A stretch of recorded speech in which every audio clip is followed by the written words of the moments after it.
First, I start by leveling all of my cake layers, and I apply an American buttercream in the middle of each layer.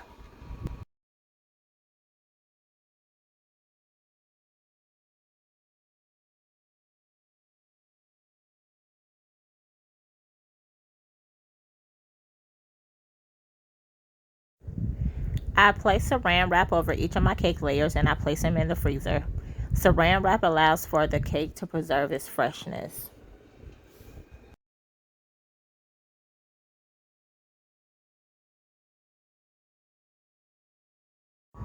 After I've stacked all three of my layers, I'm going to wrap the cake with American buttercream, and then I'm going to cover the cake completely. This first level of American buttercream that I'm placing around the cake is known as a crumb coat.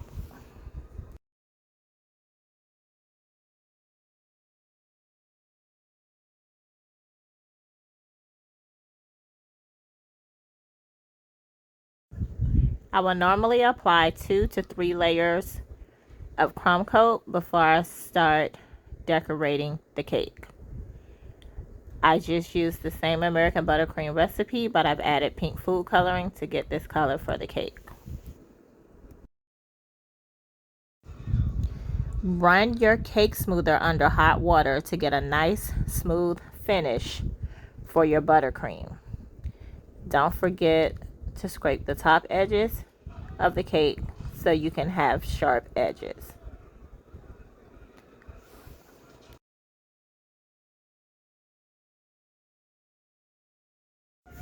Now I'm going to start dipping the chocolate covered strawberries in chocolate covered Oreos that I'm going to add to the top of this cake.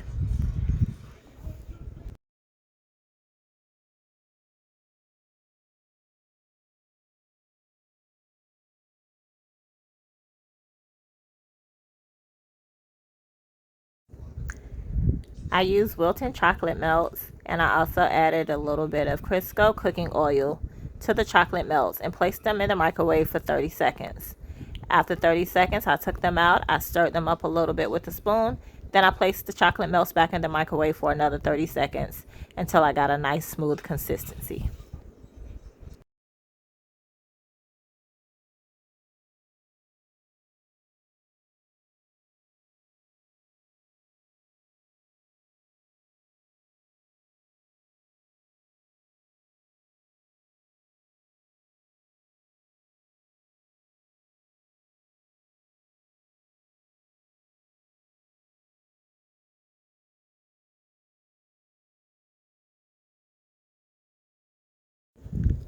After all of my treats have been dipped in chocolate, I'll place them all in the refrigerator to get hard before I apply them to the cake.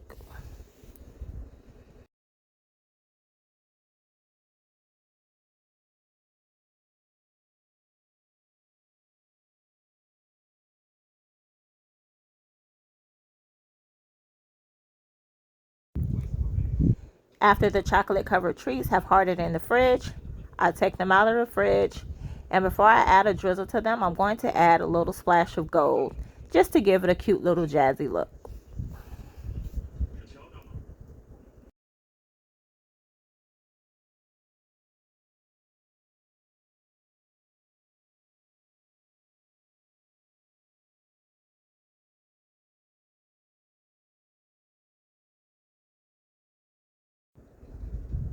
Once I've added the gold, I'll pick up the strawberries first and add a drizzle to each.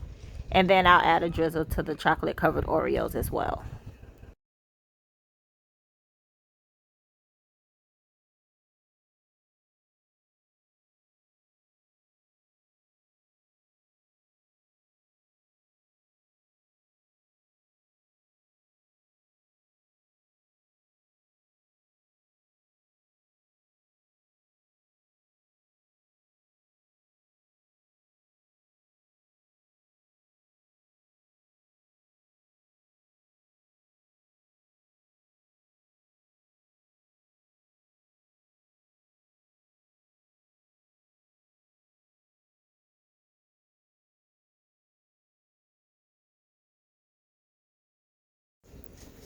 Now I'm going to add edible images to this cake. But before I apply the images to the cake, I'm going to flip the images over and apply small amounts of Crisco shortening to the back of these images. Doing this will allow for the images to keep their look and allow for the image to not get distorted or to bubble up or to allow any water to get on the images from the cake.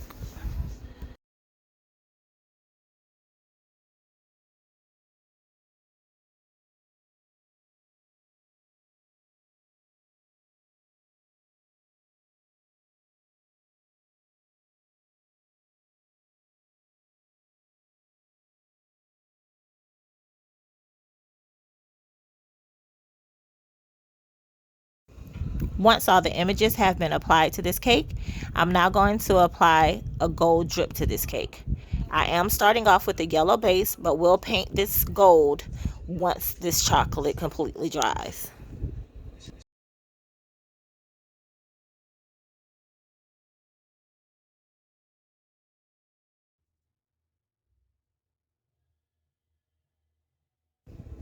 Once I apply the drip, I'm going to go around the cake and I'm going to add piping around each of the images that I applied to the cake.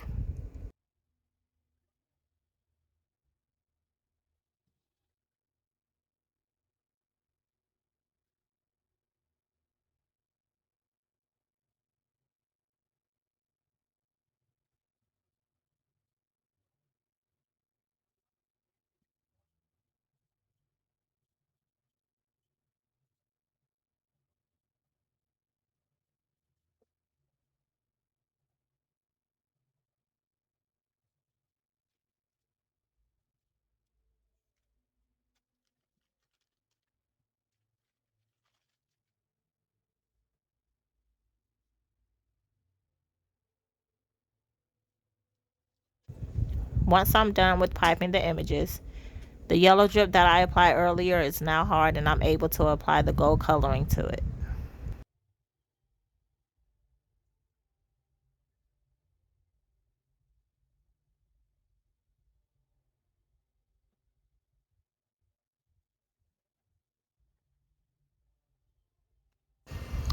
This part is very tedious.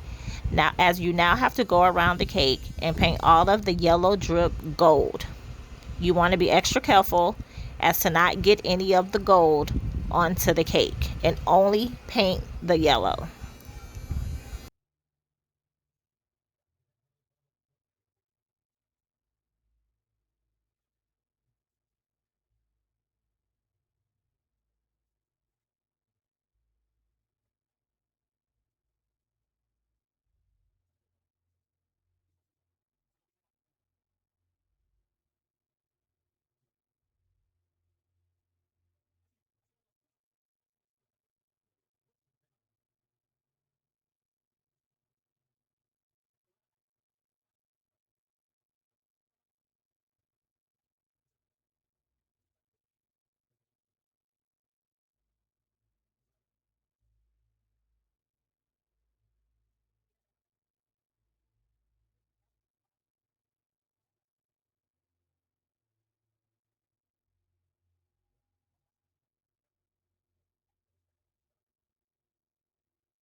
Once I finish painting all of the yellow gold, I'm now going to add some gold flakes to the cake as well.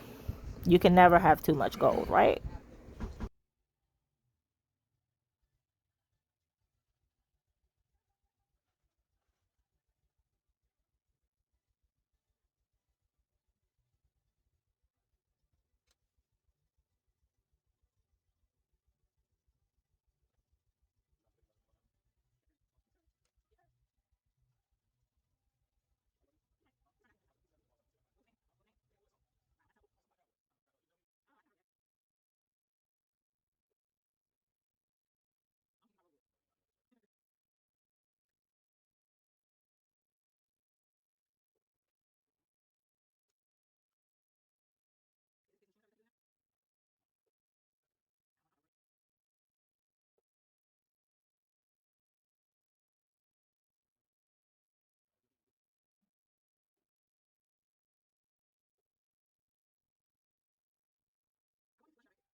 Now I'm going to pipe some swirls around the top of the cake.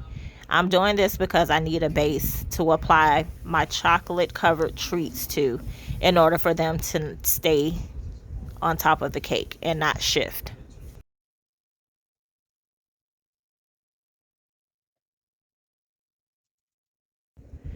There's no logic or right or wrong way to add your chocolate treats to the top of your cake, so have fun with it and put them anywhere you'd like.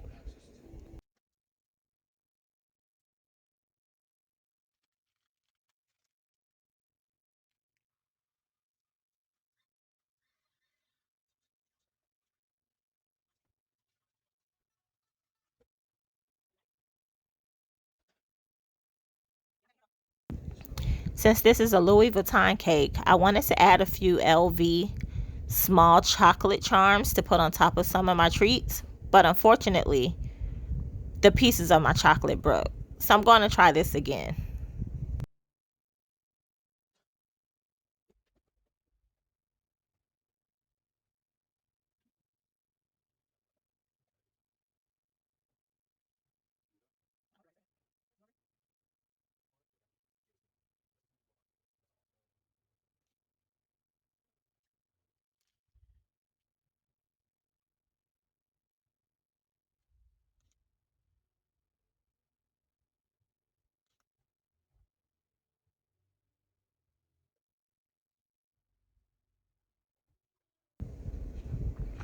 And there you have it, pink, white, and gold Louis Vuitton drip cake. What do you think?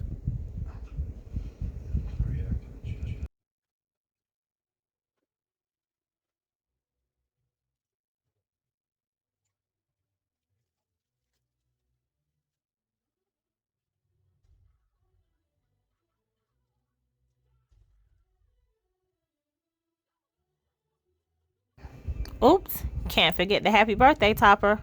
Hope you enjoyed my tutorial. Peace.